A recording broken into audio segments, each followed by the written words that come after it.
Jujutsu Kaisen just started the biggest fight that it will ever have. After more than 200 chapters, the fight between Gojo and Sukuna that Gege Akutami has built up for more than 5 years is finally here, with the fate of all of Japan and the entire world on the line. But to understand what's happening between Gojo and Sukuna, we need to look at where it all began. In his early years as a sorcerer, Gojo was hailed as the strongest sorcerer alive. And after beating Toji, the strongest of the Zenin clan, Gojo had officially become the strongest sorcerer of his generation. Although Gojo's status as the unrivaled strongest wasn't set in stone, those who would rival or even surpass him in their primes were already being born. He had no idea when he was younger, but everything that he knew was about to change.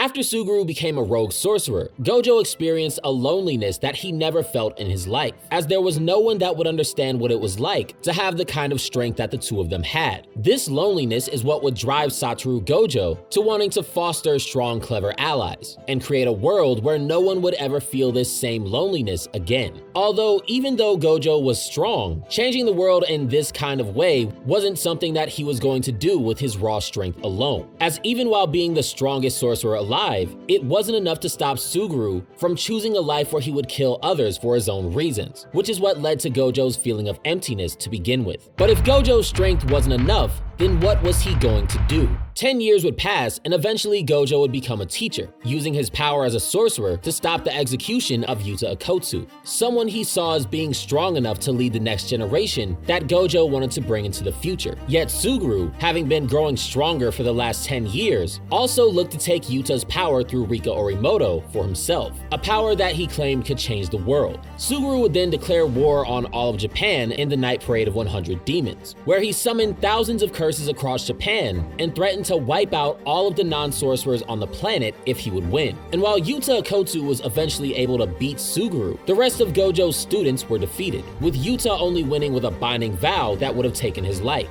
showing that Gojo, as a pillar of strength, was still needed. The new generation was still not ready. 1 year later, Gojo now has another first-year student, Megumi Fushiguro, who he sends on a mission to retrieve the finger of Ryomen Sukuna, which is then eaten by Itadori Yuji. After eating Sukuna's finger to save the lives of those around him, Yuji becomes Sukuna's vessel, Sukuna being the strongest of the Heian era who was unrivaled in his prime, the exact same way that Gojo was. Gojo then arrives and tests Sukuna's strength for himself, knowing the legend of Sukuna's full power. With the threat of Sukuna now being in the world, a new threat was beginning to emerge. But with Yuji being able to suppress Sukuna, Gojo saw fit to harness that strength and take Yuji in as one of his own. Gojo chooses to train Yuji by refusing to back the Jujutsu elders who wanted Yuji dead, who feared that a power as great as Sukuna's would be a threat to everything that they had ever known. But this was a risk that Gojo was willing to take. At his full strength, Sukuna could go out of control and bring destruction to the entire Jujutsu world. But if Yuji was able to master Sukuna's power for himself, he could become one of the greatest assets that the world has ever seen. Sukuna then challenges Gojo, having seen his strength, saying that once he takes control of Yuji's body, Gojo will be the first person that he kills. And while Gojo was sure that he would win, only time would tell if that would actually be true. With the new threats around them, Gojo would need to prepare his students, as they would have to grow stronger to face the many cursed spirits that they would encounter along the way. And with the threat of Sukuna looming around them, Gojo would need to prepare himself for the worst if it ever came down to it. Although what Gojo hadn't accounted for was that the higher-ups were not all in favor of his decision to postpone Itadori's execution, and plotted to have Yuji assassinated behind Gojo's back while Gojo was away, in a mission where Sukuna would seemingly kill Itadori with his own hands. This infuriated Gojo. The death of Itadori Yuji brought with it Gojo's resurfaced ambition to reset the Jujutsu world, as the corruption of Jujutsu's elders was something that had to be dealt with. But much like he realized after the absence of Suguru, this was not something that was going to be accomplished with his raw power alone. It's later revealed that Itadori Yuji is still alive, having been brought back by Sukuna through a binding vow that Yuji had no memory of to understand.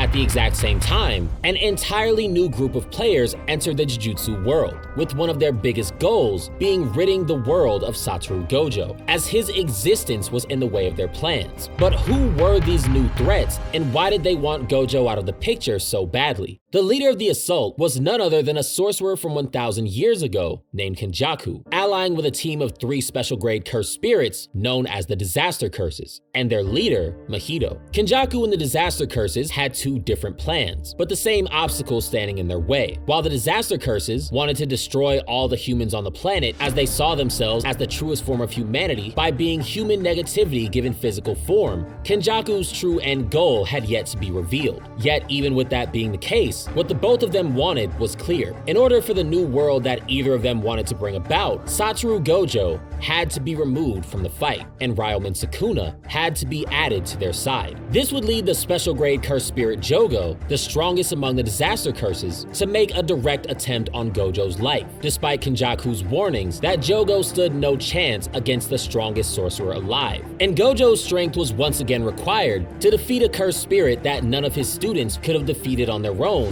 with Yuta being overseas. Using his domain expansion, Unlimited Void, Gojo quickly defeated Jogo in a battle of raw strength, with Jogo being taken away by one of his fellow Disaster Curses before Gojo had a chance to question him, with Yuji catching the last glimpses of their fight before Jogo was taken away. Gojo's newest student, Itadori Yuji, remembers Sukuna almost killing Megumi while his body was taken over on his previous mission. Having taken the last words of his dying grandfather to heart, Yuji was dedicated to using his strength to help others and lead them to natural deaths, away from the terror of cursed spirits. With the weight of being Sukuna's vessel on his shoulders and the last words of his grandfather pushing him forward, Yuji is determined to become the strongest Jujutsu sorcerer that there is, making Gojo the one person that Yuji wants to learn from the most. Gojo, already having the strength of the greatest sorcerer alive, wants to use that strength to foster a strong generation of allies, so that no one ever feels the loneliness that plagued him after he lost Suguru ever again. And with Gojo seeing Yuji as someone with the potential to rival him at his peak, Gojo gladly accepts Yuji's request to train him to use his cursed energy.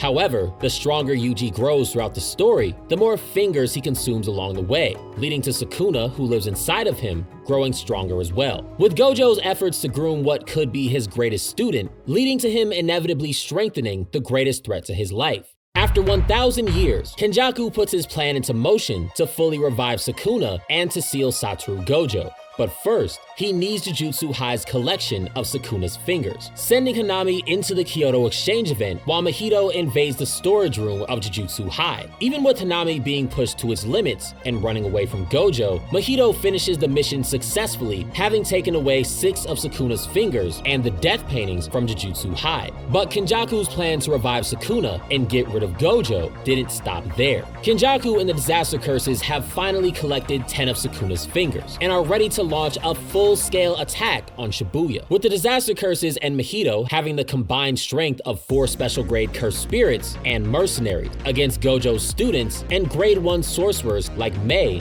Naoto Zenin, and Kento Nanami. And with Mahito releasing thousands of cursed spirits across Shibuya, Japan was in more chaos than it had seen since the Night Parade of 100 Demons, causing the need for Gojo to play a major role in saving Japan once again. The citizens of Japan are now trapped inside of Kenjaku's barrier, with no way to escape on their own, only being told to say one thing: bring Satoru Gojo. As Gojo enters Shibuya, he faces off against Jogo, Choso, and Hanami completely on his own. And even with their combined strength, Gojo is able to take on all of them easily, despite them nerfing his power by surrounding him with civilians that he would have killed had he used his strongest abilities. Although due to Mahito's interference and Kenjaku's plans, Gojo was eventually caught by Prison Realm and sealed. Kenjaku's plan to take Gojo out of the picture was finally complete. It's during this time that Gojo realizes that he made a massive mistake. When killing Suguru after the Night Parade of 100 Demons, he never fully destroyed Suguru's body,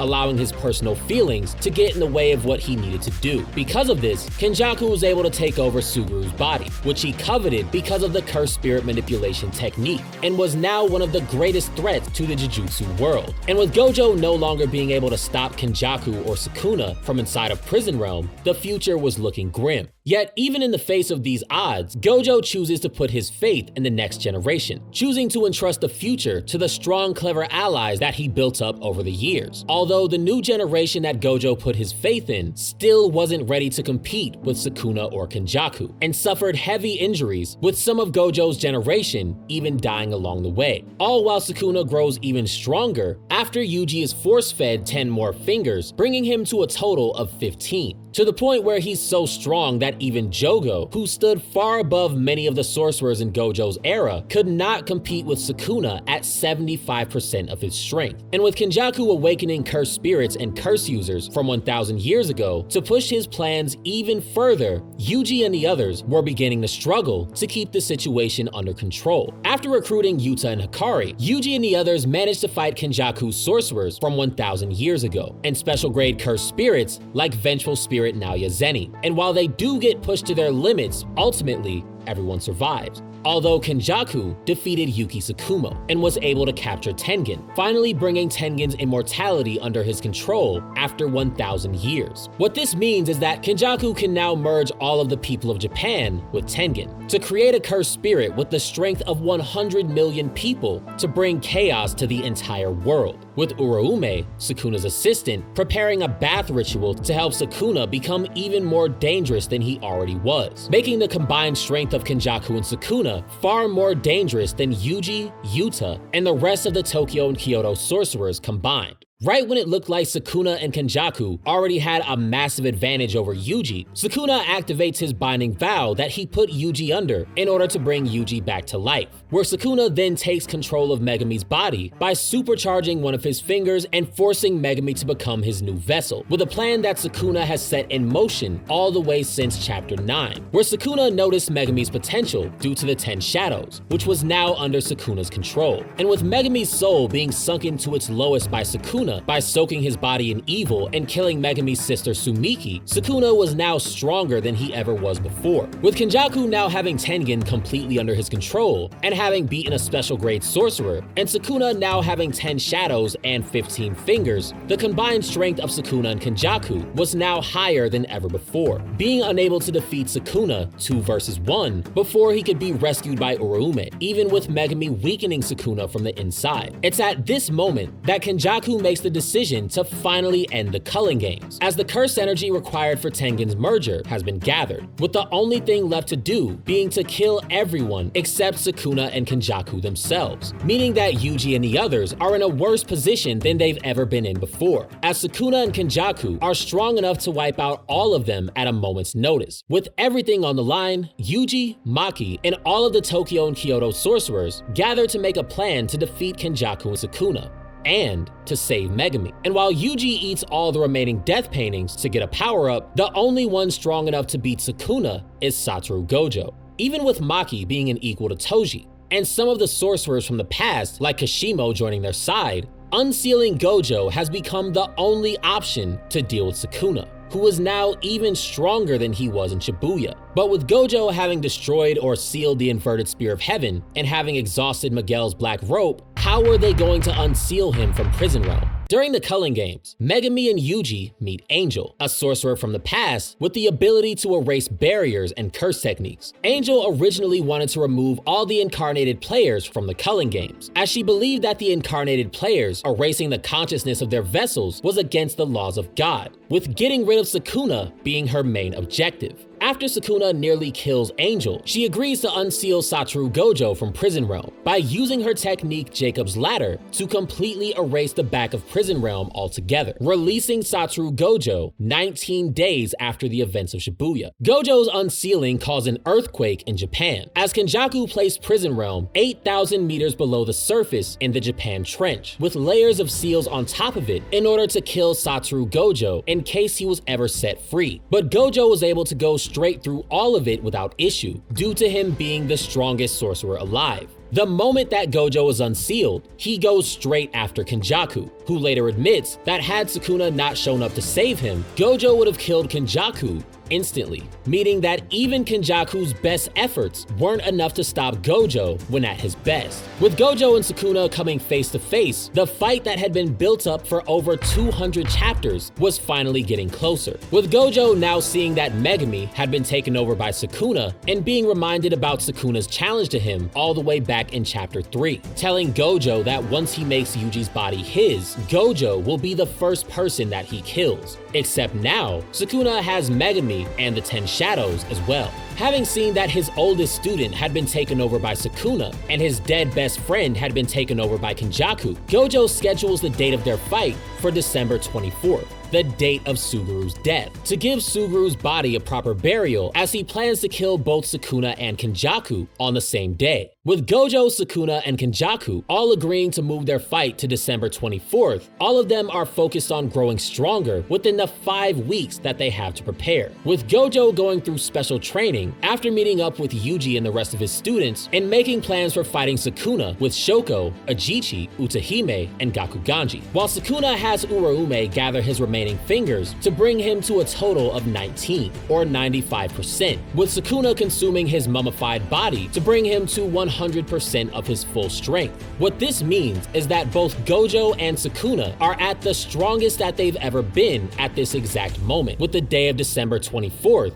finally being here. On the day of Gojo and Sukuna's fight in Shibuya, Gojo has gathered Utahime, Ajichi, and Gakuganji, all of which make an effort to boost Gojo to the strongest he's ever been by boosting his curse energy and his curse energy output to unleash a 200% hollow purple, which is different from Gojo's usual approach, as he typically chooses to fight alone. But even with Gojo taking hollow purple to the strongest that it's ever been, Sukuna survives with recoverable injuries, and the fight between the strongest sorcerer in history and the strongest sorcerer of the current generation is set to begin. At this point, Sukuna has grown strong enough to be able to take down every one of the Tokyo and Kyoto sorcerers, as Kenjaku points out that even with Maki and Hikari's combined strength, Yuta can only beat Sukuna if Gojo pushes Sukuna to his limits and loses. Gojo told Ajichi that his biggest goal was to reset the Jujutsu world by fostering strong, clever allies back in chapter 11, which, with the death of the higher-ups, the strength of his students, and his recommendation of Principal Gakuganji, is now one step closer. Yet Sukuna at his full strength is a threat to everything that Gojo has worked to achieve after all of these years, meaning that Gojo has to defeat Sukuna in order to save Japan, the world, the lives of his students, and the new Jujutsu world that he's close to creating. In Gojo's fight against Sukuna, Gojo is ready to go all out, even at the risk of killing Megumi, since Sukuna has died in Yuji's body before and was able to come back to life. Both Gojo and Sukuna believe that they're stronger than the other, as their opinions of their own strength, or the strength of their opponent, hasn't changed since the beginning of the series, with the two of them fighting through Shibuya and being evenly matched, showing exactly how a match between the two strongest of all time would actually be. As Gojo gets ready to face off against Sukuna, the battle of the strongest will decide the fate of everyone in Japan, and if Kenjaku succeeds, it will decide the fate of the entire world, with Gojo being the only person standing between Kenjaku and Sukuna and absolute destruction, placing the weight of the entire world onto Gojo's shoulders, while giving him an opponent that will finally understand what it means to be at that same level of unrivaled strength. With both Gojo and Sukuna being at their absolute peak, Jujutsu Kaisen is set to have the most explosive fight that it's ever seen, as both Gojo and Sukuna were unparalleled in their respective eras, which is shown not only by both of them being close to each other in strength, but also how they're the only two characters alive who can relate to the solitude that peerless strength brings. If you want to learn more about how strong Gojo and Sukuna are, watch the 2 videos on your screen to see what the both of them are like at their max strength. Until then, like and subscribe, and I will see you in the next one.